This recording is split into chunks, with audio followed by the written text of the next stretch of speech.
Aloha and welcome to Understanding West Maui. My name is Alakai Lastimado, and today we have Bianca Isaki, who has written many chapters throughout the West Maui book series. So aloha Bianca, welcome. Alakai. How are you? Good. Mahalo for being here. Thank you for inviting me. First off, tell us a little bit about yourself. Where you're from, maybe. Yep. Thank you. I was born in Washington, D.C., and my mother's from Kuku and my father's from Makiki. They met up at McKinley, which was at the time the high school there. And I guess I go into this a little because the reason why they ended up out there was because they were part of that whole generation where there was a bit of what they called brain drain, and there wasn't a lot of jobs. They were worried about being able to pay for education for their kids. So they moved out to Maryland, got good government jobs, which now I guess would be a different story. But so I grew up over there. I always came in the summers, and so I always had that connection through both my parents, and they always refer to Hawaii as home, which was always a little weird because that's their home. My home is in Maryland. And then when I got out of high school, I always knew I wanted to come back. But I went to a liberal arts college in Ohio, Oberlin College, and then came back wanting to go to medical school, actually. So I went to, I came here for a little while. I was working at Sam Choi's Breakfast, Lunch, and Crab for a year, make a little money, went to medical school at Jabson when it was at Mānoa. And then from there, realized through working at the Waikiki Caravan, I don't know if you remember that, it was Waikiki Community Health Center actually had a van that went through all the, especially the houseless communities. And so I helped with that. And I was 19, 20 years old and getting exposed to things that I was how could I be a professional in this community where I thought I knew something because I was here for the summers, but clearly I don't. And so then I told the med school, I need a semester off. So they gave me a leave of absence, and then I was I read Haunani K. Trask's book, right? And I was I'll take a class with her. So I took her senior seminar. There wasn't grad school there at Hawaii Nui Ake at the time. I don't think it was called that at the time. So took a semester with her, and I was oh yeah, I did not know a lot of things. And she gave me she's known as an intellectual and an activist, but she's also a great mentor, or was a great mentor. And even though I felt I didn't know really where my place was here and what I needed to, how I could be professional here, she gave me a lot of confidence and was hey, go work with my partner at American Studies, David Stannard. So I did, because I was a med student. All I knew was science. So I went over there, went to American Studies, continued through a doctorate degree, and I worked in political science, also with Lance Collins, who I'm sure you know. And from there, I did a postdoc in University of Illinois, which is way too far away. I missed my family, I missed Hawaii. And this is during 2008, 2009, when they had the OHA et al. Versus State of Hawaii going on. And that case, I was following very closely because, of course, that was about can the state sell off all the unceded lands? And Keolani Kaunui was covering that a lot. And I was trying to do my academic work, but I was no, this is really the question I'm interested in. It's how do we stop that? How do we stop the state? What do we do? And the only ways that I could articulate it in academic work at the time was, what does this mean for ethnic studies, or what does this mean for? I had an Asian American studies postdoc. So I realized that wasn't the place for me, Illinois or academics. Came back to Hawaii, and I was I'm interested in conserving land. I'll work with Trust for Public Land. So I worked with them for a little while. Realized that when you're trying to conserve land in that way, it was a lot of creating relationships with people with a lot of money, because they're the ones who have the land. You need a willing landowner, and that was also really not for me. But I did notice that everyone working in this area had jobs, which was a big thing. It's why my parents had to go to Maryland. So I went to law school, And law school, I took my first, I guess, internship, or my first 1L year, you have to, in the summers, you work for someone else. I worked for Kahea, the Hawaiian Environmental Alliance. And this was like 2010. So this is right after they had decided to do a contested case against the 30-meter telescope.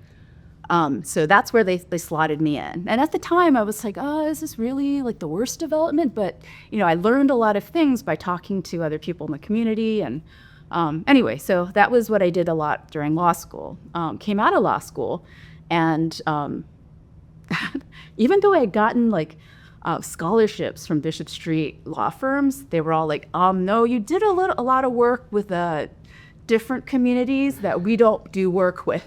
So I luckily I got a job as a law clerk with a judge who was like, just don't talk to me about Mauna Kea for the year. You can work for me.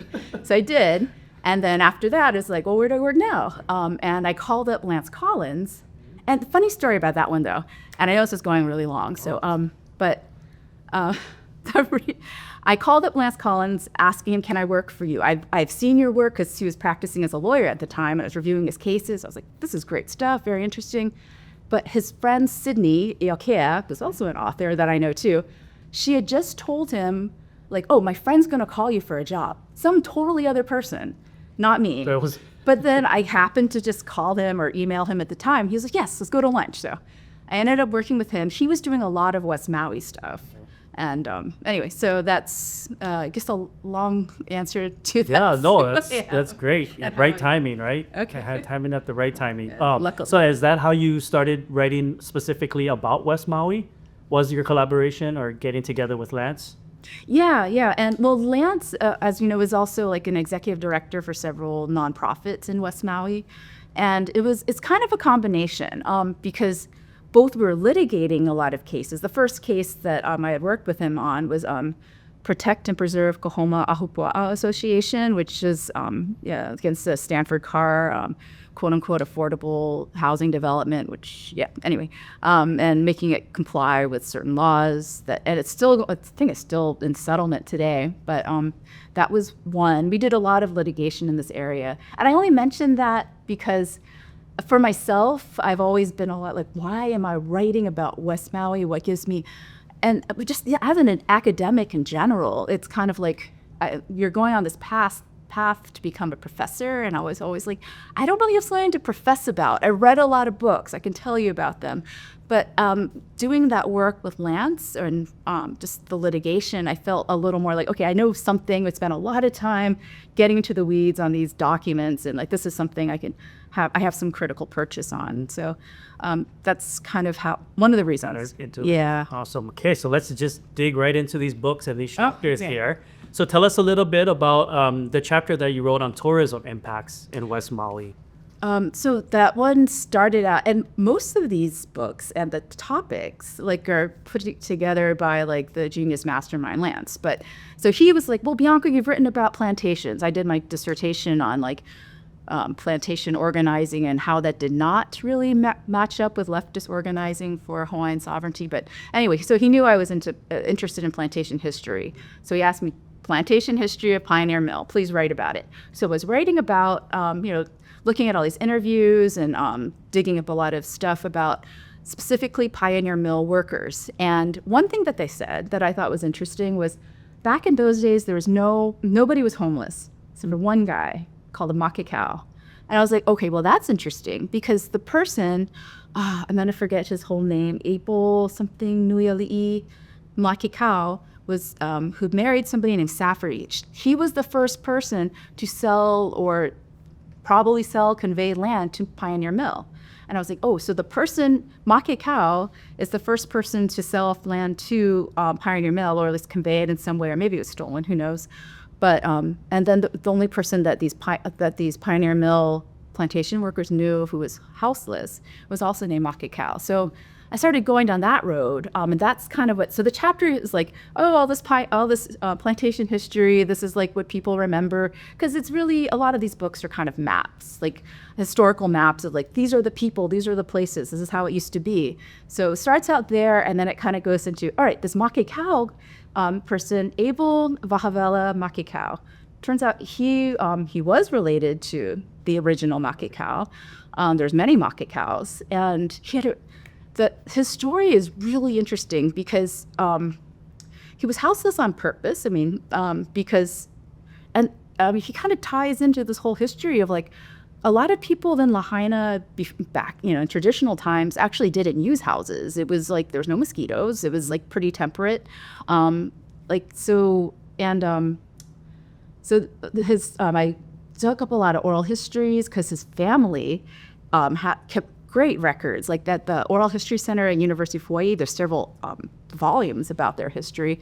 I hooked up with some of their family reunion groups on Facebook, and it turns out he was became sort of around Front Street on Lahaina. He was kind of a fixture. He would take pictures with the tourists, and they had a kind of derogatory term for him or a name, called him Poncho, even though he said he didn't want to be called that.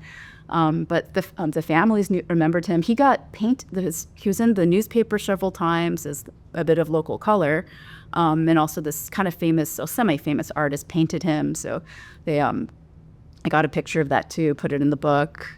But his story was interesting because it kind of goes through, both like, how the family got dispossessed of a lot of land.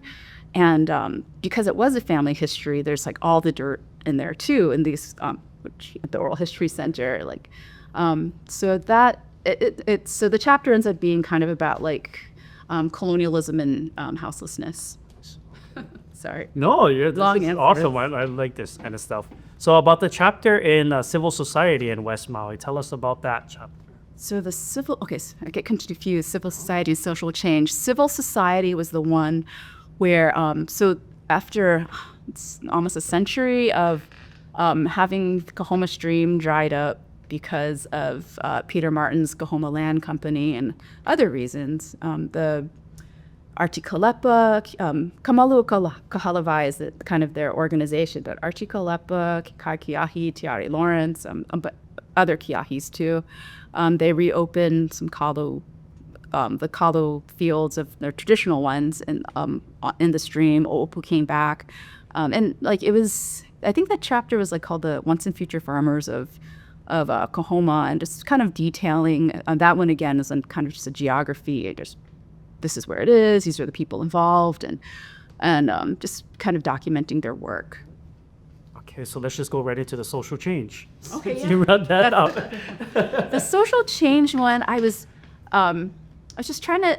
I guess the way that I also think about our work here is like one of the reasons why we're like Lance and I asked certain people to write these books is because they have like a perspective not just on West Maui, but on like how things fit into academic literature. Mm-hmm. And so what I was trying to do with that one was talk about how that was on gentlemen's farms, specifically all the Launiopoko West Maui ones, and trying to give it a context of like why did gentrification, why is that a thing, and like what does it mean, how is it gendered. I did a lot of like discussion of like landed gentry and the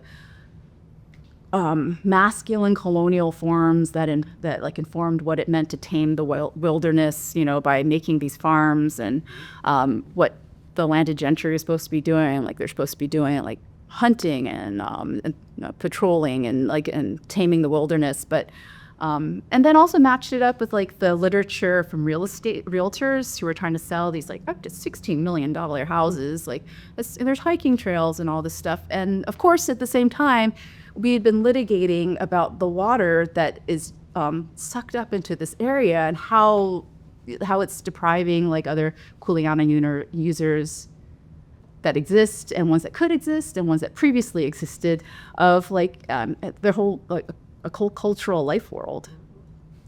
Okay, so can we go ahead and talk a little bit about your chapter in the historical investigations? Oh yeah, that one I just came out. So That one was the Lahaina famine chapter. And I have to credit Kipa Mali because I didn't really know about that until I was reading his, I can't remember the name, but he did a big study for Makila Land Company at one point, and he talked about the 1867 Lahaina famine. And when Lance asked, when we were talking about through this chapter, I was like, yeah, I'll do it because I already read Kipa Mali's work. I'll just look in like some of the older newspapers and find it. There was nothing in the English language newspapers. And I was like, okay, that's weird because at the same time, there's lots of global famine, like India, China, Korea, like Sweden. There was like millions of people dying, and they were dying. Mike Davis has a book, Late Victorian Holocaust, and even before that, Carl Poyani had pointed out, all these people, these peasants especially, are dying because railroads are put in to like suck out all of the resources, all the agricultural resources, and convert them to capital and bring them to the metropole, like the cities, people with money. So that was happening all over the world. There's a Lahaina famine that no one's talking about, but apparently they were talking about it because, so if you go into the Hawaiian language newspapers, and that's why I worked with Kahealani Lono on this. She does a lot of translating work for Puakea, Lola Meyer and other people, yeah. But yeah, so it was a lot of discussion about famine there, especially the Lahaina famine, and especially how it affected the price of kalo. And one important thing that we got out of that was that, Carl Pogliani is credited with doing this analysis of capitalism in the 1970s, but in the 1870s or 1860s, these Hawaiian newspaper article writers, they connected it to the same thing. They talked about this is Daniel Kahaleleo, and this is in translation. He said, the famine is not for lack of rain, it's for lack of thought by men. Because he points out, it's people aren't working the land anymore. They're going to the wage work with sugar. You're not making up money. You can't afford any poi. So that's how the famine starts. Well, that statement is very right. Yes, powerful. Eddie Kipa Mali's translation. Okay. That was good. So can you tell us about your chapter on the water and power in West Maui? Yeah, that one I co-wrote actually with Jonathan Scheuer, and he was. It's funny because we did a Hawaiian and environmental a workshop. It was several days, and Jonathan was invited to talk about water. I think I talked about Mauna Kea. We had a lot of people who had been experts in areas, and I think it was the North Beach board members. They were super impressed with Jonathan on water. And he wrote his dissertation on Waiahole. He does Kalavai consulting now. He knows a lot about water. I think he's at the East Maui Water Authority board now. But anyway, they were very impressed with him. And for some reason, he was, because I work with him on other water things, he's like, I'll do the book if Bianca helps me. So that's how I got pulled into it. And we had done a lot of work on designation of water management areas across the state. So I pulled into here. I think one important thing about how this is written, because we had so many extensions, was because the original thing was we're just going to talk about where is the water, who controls it. And then as we were writing this, it turns out, the Water Commission, the State Water Commission, they are going to designate this area. So that's what they have to do already. So we're like, well, what do we write about? So instead we wrote about issues with designation anyway, the why it's a problem anyway, or things that don't get worked out just because there's control and regulation over the use of water. For instance, the sustainable yields, people always say as long as you don't pump up to the sustainable yield, there's plenty of water. But the sustainable yield itself, it's based on this optimal, idealized spacing of wells and pumping that you just can't achieve unless you're the landowner of everything and you have infinite amount of resources to dig wells in perfect places. We also talked a lot about how the communities got involved. And this is an interesting story because it was before we started writing the book, and a lot of West Maui community members, they're concerned about water, specifically actually water getting pulled out of Honoko House Stream, and it was being dumped sometimes before it even hit the water treatment plant. in Honokovai, and people were like, there's fish in the fields, like, and we need this water. They need the water in Honokohau. We need this. Kanaha is dry, and then there was jumping water in Hahakea Gulch. So we had a meeting, and Water Commission people came too. And I remember they specifically told everyone assembled, they were like, well, you know, the only way you can really control the use of water for public trust reasons is by doing water management area. Oh, but, you know, it's going to take 10 years, 20 years, who knows how long. And everyone was like, we're not going anywhere. So let's get it started. And I was like, that is the best response. Like, and like it was interesting because the staff was like, oh yeah, that's right. You're not going anywhere. You are committed. Okay. And then they did it like a couple of years later. And the way they did it was really smart because actually first they decided to do the interim in-stream flow standard. So that means like you control like you decide like how much water can be in the streams, who can take it out and for what reasons. And then they start like doing the groundwater. So anyway, there's like other legal reasons why that's good, but maybe not that interesting. Oh no, okay. I love it. So you touch on many topics throughout all of these books. Was there something, a specific topic that maybe inspired you the most, changed you the most?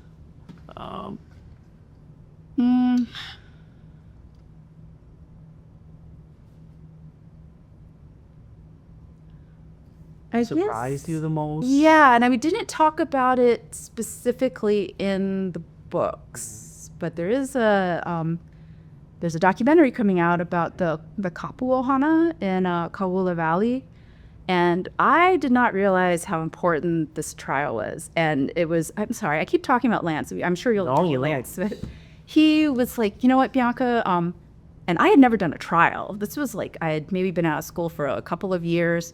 He's like, Bianca, why don't we do this trial for Kemoku Kapu and his father, who was alive at the time, to protect this Kuleana parcel. And apparently other people didn't take it because no one had really taken to trial a case where the evidence was all oral. Like, I mean, there was documents too, but the evidence against the documents, the critical evidence was oral, was family histories. So I was like, yeah, sure, I don't know better. I've never done a jury trial. I've never done a trial, but like, I'll help you. So I told Lance I'd help him. There was like a week-long trial.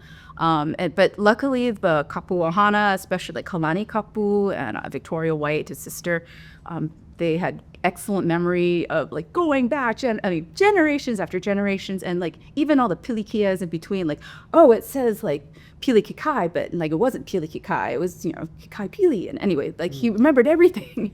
And it was very persuasive to the judge. And like that, I think it was like, it wasn't a huge parcel. It was like maybe 6-7 acres.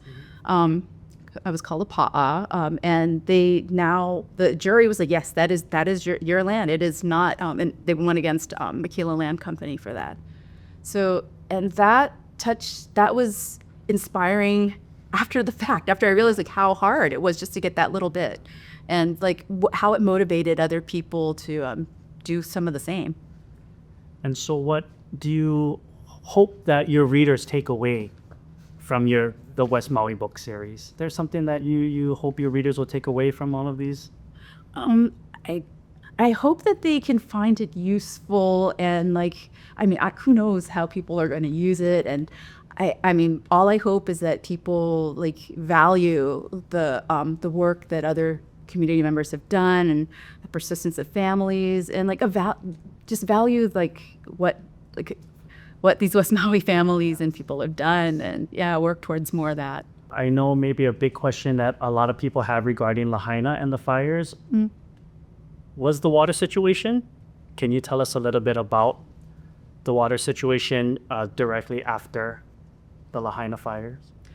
Well, there's a lot of situations, but one in particular that I wrote about for a coming book about Lahaina mutual aid is the ways that water diverters and people who monopolize water, it's specifically West Maui land, and actually also on the East Maui streams, but in West Maui land, they sought to cast blame on Kaleo Manuel, who was the deputy director of the Water Commission at the time, who was responsible, I think, I think this is why, because he was responsible for implementing water, like this water management area regime, which would require all people who develop water, develop wells or diverting streams for commercial, especially for commercial or agricultural purposes, to show that it's not harming the ecosystem, not harming Hawaiian rights, not harming DHHL's rights.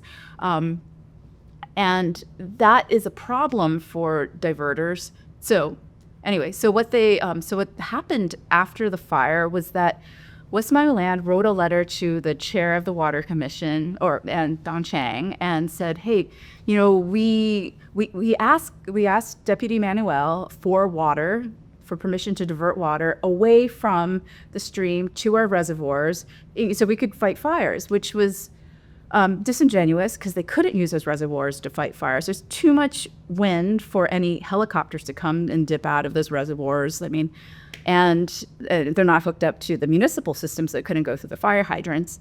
And but what Deputy Manuel had said was, like, check with the downstream users first. He didn't say no, and then later on he said yes, actually. But West Maui Land said, oh, in this interim, like, who knows how we could have helped if we had the water, which again is not true. And I would also want to, the way that they minimize that, one downstream user, it was the Palakiko and the Daizan Ohana and the Biga Ohana. They depend on the water from the stream. Just a few years prior, they had been a big fire down there, and they only depend on the stream. They don't have fire hydrants, but that is their water. So, they had to. Their grandmother almost got, almost died because of the fire. Like they had to listen to their dog die in the car because the fire overtook the car too fast. So it wasn't like for no reason that that Deputy Manuel was saying, hey, make sure these people have water before you start diverting it. But the fact that they used that to try and get rid of Deputy Manuel, who did get redeployed later on to Ship D and then later came back, but it was very clear that he was being given a message for having tried to do the right thing, having done the right thing. So that was something that I think we need to talk about more, and I do in that chapter, so I won't spoil it. Awesome. Okay, all right. Okay, now let's go ahead and talk about a very, very amazing movie called My Partner. Yes. It's one of the greatest movies. Not that I'm in it or anything, but it could have been better. But yeah, definitely.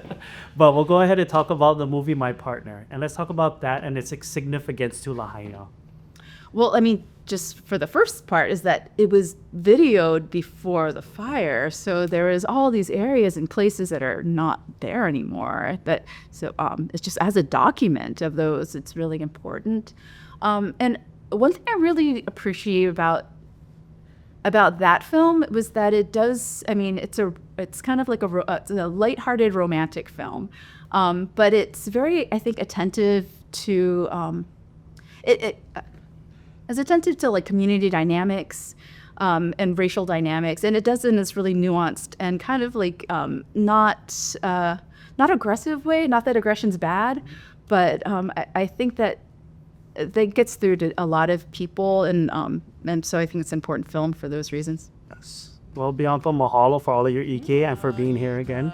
Thank you. Mahalo. Until next time, mahalo, aloha. Me kanani ku kila kila o Lahaina